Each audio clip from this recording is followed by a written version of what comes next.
Дух леса.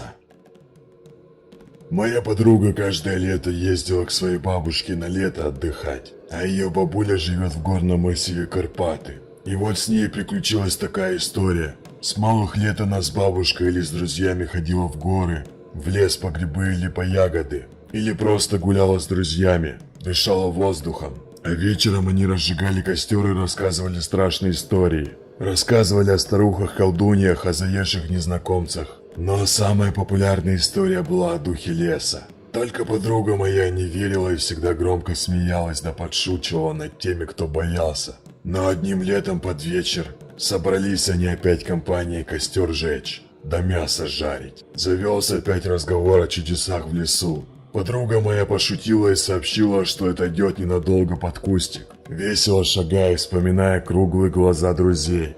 Она отошла в сторону и спряталась за деревом. Когда она засобиралась возвращаться к ребятам, вдруг стало очень темно. Так темно, что даже соседнее дерево, только что стоявшее в шаге от нее, стало не видно. Подружка сделала шаг в надежде опереться об ствол, но ничего так не смогла нащупать. Сделав еще пару шагов, она упала, больно исцарапав ладошки. Подруга поднялась и поняла, что находится в совершенно незнакомом месте. Луна светила сквозь кроны деревьев. Она крикнула, но звук словно заглушился. Даже эхо не отозвалось. Она начала звать ребят, но поняла, что никто ее не слышит. Стало страшно, но ничего не осталось делать, как только попробовать выбраться из лесу. Бабушка с детства ее учила. Потерялась? Ищи ручей. Да и пить очень хотелось. Внезапно спиной подруга почувствовала чей-то взгляд. Она обернулась, но ничего не увидела. Только тень словно мелькнула за деревом. Она обрадовалась, подумала, что ребята над ней шутят, и побежала к тому дереву. Но там ничего не оказалось. Она не на шутку испугалась, ведь поняла, что даже не помнит места, где она обнаружила, что потерялась. Она начала ходить между деревьев и искать знакомое место, но чувство, что за ней следят, не исчезло. И вдруг она услышала слабый шум ручья. Полное счастье, подружка побежала на звук. Но тут она увидела впереди, что деревья словно туман закрыл.